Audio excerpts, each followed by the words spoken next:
Hello friends, welcome back to UK dreams. International സ്റ്റുഡൻസിന് വളരെ helpful ആകുന്ന ഒരു വീഡിയോ ആണ് ഇന്ന് ഞാൻ ചെയ്യുന്നത്. അതായത് നമ്മളിപ്പോൾ അബ്രോഡ് പഠിക്കാൻ കൂടുതലും ലോൺസിനെയാണ് ഡിപ്പെൻഡ് ചെയ്യുന്നത്. നമുക്കറിയാം നമ്മുടെ നാട്ടിൽ പലതരത്തിലുള്ള ബാങ്ക്സുകളുണ്ട്. അവർ പലതരത്തിലുള്ള ലോൺ സ്കീമുകൾ നമുക്ക് പ്രൊവൈഡ് ചെയ്യുന്നുണ്ട്. ഇന്നത്തെ വീഡിയോയിൽ ഞാൻ നിങ്ങളുമായിട്ട് എക്സ്പ്ലെയിൻ ചെയ്യുന്ന ടോപ്പിക്കുകൾ ലോൺ പ്രൊസീജിയേഴ്സാണ്. സ്റ്റെപ്പ് ബൈ സ്റ്റെപ്പായിട്ട് എല്ലാം തന്നെ പറയുന്നുണ്ട്. അതേപോലെ എന്തൊക്കെ ഡോക്യുമെൻറ്റ്സ് ആണ് നമ്മളൊരു അബ്രോഡ് പോകുന്നതിന് ലോൺ എടുക്കുന്നതിന് എന്തൊക്കെ ഡോക്യുമെൻറ്റ്സ് ആണ് ആവശ്യമായിട്ടുള്ളത്, അതുപോലെ തന്നെ ബാങ്കിൽ അവൈലബിൾ ആയിട്ടുള്ള ലോൺ സ്കീംസ് ഏതൊക്കെയാണ്, അതുപോലെ തന്നെ നമ്മളിപ്പോൾ അബ്രോഡ് പഠിക്കാൻ വേണ്ടി നമ്മൾ എടുക്കുന്ന ലോൺ സ്കീമിൽ എന്തൊക്കെ എക്സ്പെൻസ് ആണ് കവർ ചെയ്തിട്ടുള്ളത്. സോ ഈ ടോപ്പിക്കൊക്കെയാണ് ഞാൻ ഇന്ന് നിങ്ങളുമായിട്ട് ഷെയർ ചെയ്യുന്നത്. അന്നേരം വീഡിയോ ഫുള്ളായിട്ട് കാണുക. അതുപോലെ എൻ്റെ ചാനൽ നിങ്ങൾ ആദ്യമായിട്ടാണ് കാണുന്നതെങ്കിൽ സബ്സ്ക്രൈബ് ചെയ്യുക. നമുക്ക് യൂണിവേഴ്സിറ്റിയിൽ നിന്ന് ഓഫർ ലെറ്റർ ലഭിച്ച ഉടനെ തന്നെ നമ്മൾ ചെയ്യേണ്ട ഒരു കാര്യമാണ് ബാങ്കിനെ നമ്മൾ ഡിപ്പെൻഡ് ചെയ്യണം. നമ്മളിപ്പോൾ ഏത് ബാങ്കിലാണോ നമ്മൾ ലോൺ എടുക്കാൻ വേണ്ടിയിട്ട് ആഗ്രഹിക്കുന്നത് ആ ബാങ്കിൽ അപ്പോൾ തന്നെ പോയിട്ട് നമ്മൾ കാര്യങ്ങളൊക്കെ അന്വേഷിക്കണം. കാരണം എന്താണെന്ന് വെച്ചിട്ടുണ്ടെങ്കിൽ നമ്മുടെ ലോണിനൊക്കെ സാങ്ഷനായിട്ട് വരുമ്പോൾ കുറച്ച് സമയം എടുക്കും, ഒരു മാസത്തോളം എടുക്കും. അത് കാരണം നമ്മൾ ഫസ്റ്റ് തന്നെ ഓഫർ ലെറ്റർ കിട്ടിയ ഉടനെ തന്നെ ബാങ്കിനെ ഇതുമായി ബന്ധപ്പെട്ട് ഡിപ്പെൻഡ് ചെയ്യേണ്ടതാണ്. ഓരോ ബാങ്കിലും ഓരോ തരത്തിലുള്ള ലോൺ സ്കീമുകളാണുള്ളത്. ഞാൻ സ്റ്റേറ്റ് ബാങ്കിൻ്റെ SBIയിലെ ലോൺ സ്കീമിനെ കുറിച്ചിട്ടും അതിൻ്റെ സ്റ്റെപ്പ് ബൈ സ്റ്റെപ്പ് പ്രൊസീജിയേഴ്സാണ്. ഈ ലോൺ എടുക്കുന്നതിൻ്റെ സ്റ്റെപ്പൊക്കെ ഏകദേശം എല്ലാ ബാങ്കിലും ഒരുപോലെയൊക്കെ തന്നെയാണ്. നമ്മളിപ്പോൾ ലോൺ എടുക്കുന്ന സമയത്ത് സ്റ്റുഡൻറ്റിനെയാണ് അപ്ലിക്കൻ്റായിട്ട് കൺസിഡർ ചെയ്യുന്നത്. അതുപോലെ തന്നെ കോ ആപ്ലിക്കൻ്റ് എന്നുണ്ട്. കോ ആപ്ലിക്കൻ്റ് എന്ന് പറഞ്ഞിട്ടുണ്ടെങ്കിൽ ഇപ്പം നമ്മൾ ലോൺ എടുക്കുന്ന സമയത്ത് നമ്മൾ ഒരു പ്രോപ്പർട്ടി ഈട് വെച്ചിട്ടായിരിക്കും ലോൺ എടുക്കുന്നത്. അന്നേരം ആ പ്രോപ്പർട്ടിയുടെ അവകാശി ആരാണോ അവരെയാണ് കോ ആപ്ലിക്കൻ്റ് എന്ന് പറഞ്ഞത്. ഫോർ എക്സാമ്പിൾ, ഇപ്പം ഞാൻ ലോൺ എടുക്കുന്നതെങ്കിൽ ഞാൻ ആപ്ലിക്കൻ്റ്. അന്നേരം എൻ്റെ പാരൻസിൻ്റെ പ്രോപ്പർട്ടി വെച്ചിട്ടാണ് ഞാൻ എടുക്കുന്നതെങ്കിൽ എൻ്റെ പാരൻ്റ് ആയിരിക്കും, ഫാദറോ ആയിരിക്കും എൻ്റെ കോ ആപ്ലിക്കൻ്റ് എന്ന് പറയുന്നത്. നമ്മൾ ലോൺ എടുക്കുന്ന ടൈമിൽ നമുക്ക് ആവശ്യമായിട്ടുള്ള ഡോക്യുമെൻറ്റ്സ് എന്തൊക്കെയാണെന്നുള്ളതാണ് ഇനി ഞാൻ പറയാൻ വേണ്ടി പോകുന്നത്. അപ്ലിക്കൻറ്റിന് അല്ലെങ്കിൽ സ്റ്റുഡൻറ്റിന് എന്തൊക്കെ ഡോക്യുമെൻറ്റ്സ് ആണ് ലോൺ എടുക്കേണ്ട ടൈമിൽ ആവശ്യമായിട്ടുള്ളത് നമുക്ക് ഫസ്റ്റ് നോക്കാം. എനിവൺ പ്രൂഫ് ഓഫ് ഐഡൻറ്റിറ്റി, അതായത് നമ്മുടെ ഐഡൻറ്റിറ്റി തെളിയിക്കുന്ന ഒരു പ്രൂഫാണ് ഫസ്റ്റ് നമ്മൾ സബ്മിറ്റ് ചെയ്യേണ്ടത്. അത് ആധാർ കാർഡ് അല്ലെങ്കിൽ PAN card, voter ID proof, driving licence, ഇതിലേതെങ്കിലും നമ്മുടെ ഐഡൻറ്റിറ്റി തെളിയിക്കുന്ന ഇതിലേതെങ്കിലും ഒരു പ്രൂഫ് നമ്മൾ സബ്മിറ്റ് ചെയ്തിട്ടുണ്ടായിരിക്കണം.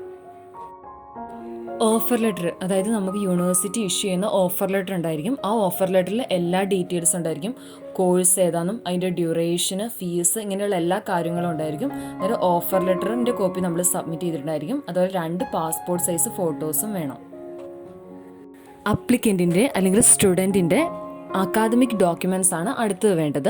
അക്കാദമിക് ഡോക്യുമെൻറ്റ്സ് എന്ന് പറയുമ്പം SSLC മാർക്ക് ഷീറ്റ് വേണം, +2 മാർക്ക് ഷീറ്റ് വേണം, അതുപോലെ ഡിഗ്രി മാർക്ക് ഷീറ്റ്, PG ചെയ്തിട്ടുണ്ടെങ്കിൽ PGയുടെ മാർക്ക് ഷീറ്റ്, പിന്നെ ഓരോ സെമസ്റ്റർ വൈസ് സെപ്പറേറ്റ് ആയിട്ടുള്ള സർട്ടിഫിക്കറ്റ്സും വേണം.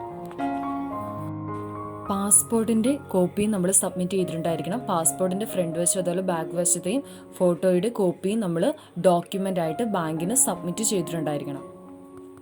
സോ അപ്ലിക്കൻറ്റിന് അല്ലെങ്കിൽ സ്റ്റുഡൻറ്റിന് ഇത്രയും ഡോക്യുമെൻറ്റ്സ് ആണ് നമ്മൾ ബാങ്കിൽ സബ്മിറ്റ് ചെയ്യേണ്ടത്. നെക്സ്റ്റ്, കോ ആപ്ലിക്കൻസിന് എന്തൊക്കെ ഡോക്യുമെൻറ്റ്സ് ആണ് ബാങ്കിൽ സബ്മിറ്റ് ചെയ്യേണ്ടതെന്നാണ്. അതിൽ ഫസ്റ്റ് ആണ് passport size photo. 2 passport size photo നമ്മൾ ബാങ്കിൽ കോ ആപ്ലിക്കൻറ്റിൻ്റെ സബ്മിറ്റ് ചെയ്തിട്ടുണ്ടായിരിക്കണം. അതുപോലെ തന്നെ വൺ പ്രൂഫ് ഓഫ് ഐഡൻറ്റിറ്റി തെളിയിക്കുന്നത് ആധാർ കാർഡോ, PAN card, voter ID proof, driving licence, ഇതിൽ ഏതെങ്കിലും ഒരു ID പ്രൂഫ് സബ്മിറ്റ് ചെയ്തിട്ടുണ്ടായിരിക്കണം. അതുപോലെ തന്നെ വളരെ ഇമ്പോർട്ടൻ്റ് ആയിട്ടുള്ള ഒന്നാണ് loan account statement for last 1 year in case of previous loan taken from other banks. അതായത് ആ കോ ആപ്ലിക്കൻ്റ് വേറെ ഏതെങ്കിലും ഒരു ബാങ്കിൽ നിന്നും ലോൺ എടുത്തിട്ടുണ്ടെങ്കിൽ അതിൻ്റെ ഡീറ്റെയിൽസ്, നമ്മൾ വേറെ ഒരു ബാങ്കിൽ നിന്ന് ലോൺ എടുത്തിട്ടുണ്ടെങ്കിൽ ആ ബാങ്കിൽ നിന്നുള്ള ലോൺ റീപേ ചെയ്തതിൻ്റെ സ്റ്റേറ്റ്മെൻറ്റും നമ്മൾ ഇതിൻ്റെ കൂടെ ആഡ് ചെയ്തിട്ടുണ്ടായിരിക്കണം. അതായത് കോ ആപ്ലിക്കൻ്റ് ബാങ്കിൽ സബ്മിറ്റ് ചെയ്തിട്ടുണ്ടായിരിക്കണം. കോ ആപ്ലിക്കൻ്റ് പ്രോപ്പർട്ടിയുമായി ബന്ധപ്പെട്ടുള്ള കുറച്ച് റെസിപ്റ്റും അല്ലെങ്കിൽ സ്റ്റേറ്റ്മെൻറ്റും സർട്ടിഫിക്കറ്റ്സും കൊടുക്കേണ്ടതായിട്ടുണ്ട്. ടാക്സ് റെസിപ്റ്റ്, അതായത് ടാക്സ് അടച്ചു എന്നുള്ളതിൻ്റെ receipt, location certificate, liability certificate, അതുപോലെ തന്നെ പ്രോപ്പർട്ടിയുടെ മുന്നാധാരം, അതുപോലെ പ്രോപ്പർട്ടിയുടെ ഇപ്പോഴത്തെ ആധാരം, ഇത്രയും ഡോക്യുമെൻറ്റ്സും കോ ആപ്ലിക്കൻ്റ് സബ്മിറ്റ് ചെയ്തിട്ടുണ്ടായിരിക്കണം. അടുത്ത് ഞാൻ പറയാൻ വേണ്ടി പോകുന്നത് 2 തരത്തിലുള്ള ലോൺ സ്കീമിനെ കുറിച്ചാണ്. ഇത് SBIയിലുള്ള 2 ലോൺ സ്കീംസ് ആണ്. അന്നേരം സ്റ്റുഡൻറ് ലോൺ സ്കീമും അതുപോലെ തന്നെ ഗ്ലോബൽ അഡ്വാൻസ് സ്കീമും. ഈ ലോൺ സ്കീമിനെ കുറിച്ച് നമുക്ക് ഡീറ്റെയിൽഡ് ആയിട്ട് നോക്കാം. അതിൽ ഫസ്റ്റ് വൺ ആണ് സ്റ്റുഡൻറ് ലോൺ സ്കീം.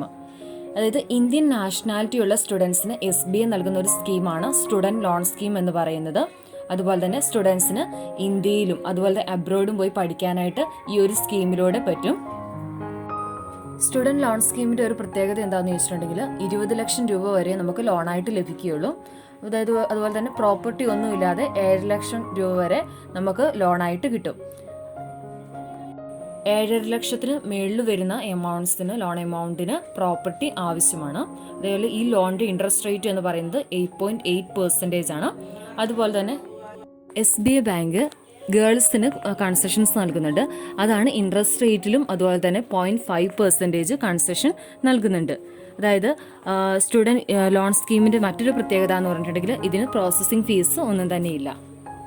അതുപോലെ തന്നെ സ്റ്റുഡൻറ് ലോൺ സ്കീമിൽ നമുക്ക് ലോൺ അടയ്ക്കാൻ വേണ്ടിയിട്ട് 15 വർഷത്തെ ടൈം കിട്ടും.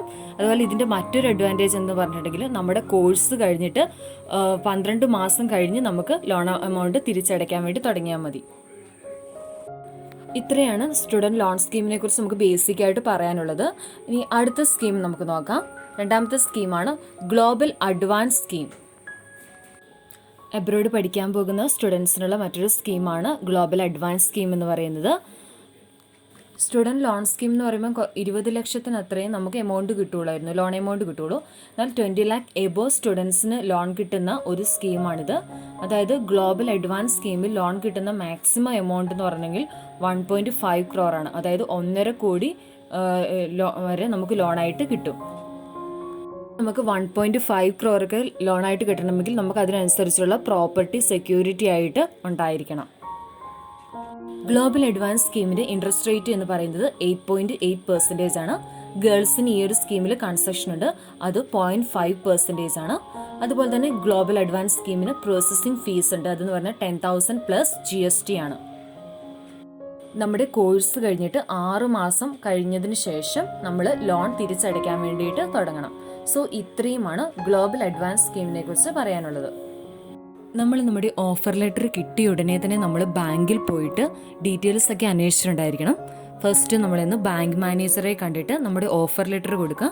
ആ ഓഫർ ലെറ്ററിൽ വളരെ ക്ലിയർ ആയിട്ട് മെൻഷൻ ചെയ്തിട്ടുണ്ടായിരിക്കും നമ്മൾ ഏത് യൂണിവേഴ്സിറ്റിയിലേക്കാണ് പഠിക്കാൻ പോകുന്നത്, അതുപോലെ university name, course duration, fees, ഇങ്ങനെ എല്ലാ കാര്യങ്ങളും ആ ഒരു ഓഫർ ലെറ്ററിൽ മെൻഷൻ ചെയ്തിട്ടുണ്ടായിരിക്കും. അത് നമ്മൾ ബാങ്ക് മാനേജറിന് കൊടുക്കുക. ഓഫർ ലെറ്റർ കൊടുത്ത ഉടനെ തന്നെ നമ്മൾ പറയുക നമ്മളിങ്ങനെ ലോൺ എടുക്കാൻ വേണ്ടിയിട്ടാണ് ഇന്ന രാജ്യത്തേക്കാണ് പോകുന്നതെന്നുള്ള കാര്യങ്ങളുമെല്ലാം ബാങ്ക് മാനേജറിനെ അറിയിക്കുക. അപ്പോൾ ഇതിലൊക്കെ സാറ്റിസ്ഫൈഡ് ആണെങ്കിൽ ബാങ്ക് മാനേജർ ഒരു പ്രിൻറ്റ് ഫോം നമുക്ക് തരും. ആ പ്രിൻറ്റിനകത്ത് കുറേ ഡോക്യുമെൻറ്റ്സ് ഡീറ്റെയിൽസ് ഉണ്ടായിരിക്കും. അന്നേരം നമ്മൾ നെക്സ്റ്റ് ഡേ ആ ഒരു ഡോക്യുമെൻറ്റ്സ് എല്ലാമായിട്ട് ബാങ്കിൽ വരണം. ഡോക്യുമെൻറ്റ്സ് ഏതൊക്കെയാണെന്നുള്ളത് ഞാൻ ഓൾറെഡി ആദ്യം പറഞ്ഞിട്ടുണ്ടായിരുന്നു. മാനേജർ അതെല്ലാം വെരിഫൈ ചെയ്തതിന് ശേഷം ഒരു 2 അല്ലെങ്കിൽ 3 ദിവസം കഴിയുമ്പോഴത്തേക്കും നമുക്കൊരു അഡ്വക്കേറ്റിൻ്റെ കോൾ വരും. നമ്മൾ ചെന്ന ഡോക്യുമെൻറ്റ്സ് ഒക്കെ കറക്റ്റ് ആണോ എന്നറിയാൻ വേണ്ടിയിട്ടാണ് ആ ഒരു അഡ്വക്കേറ്റ് കോൾ ചെയ്യുന്നത്.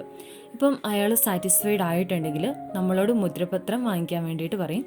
അതേപോലെ നമുക്ക് അഡ്വക്കേറ്റിനുള്ള ഫീസ് നമ്മൾ കൊടുക്കണം. ഒരു 3000 രൂപയോളമാണ് അത് വരുന്നത്. ഇതിന് ശേഷം നമ്മൾ ബാങ്ക് മാനേജറിനെ നമ്മൾ പോയിട്ട് കാണണം.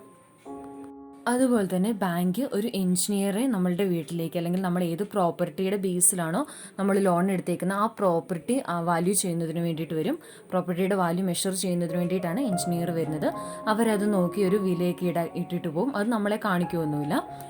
പിന്നീട് ബാങ്കിൽ നിന്നും ഒരു എൻക്വയറി വരും, എൻക്വയറി ഓഫീസറായിട്ട് വരും.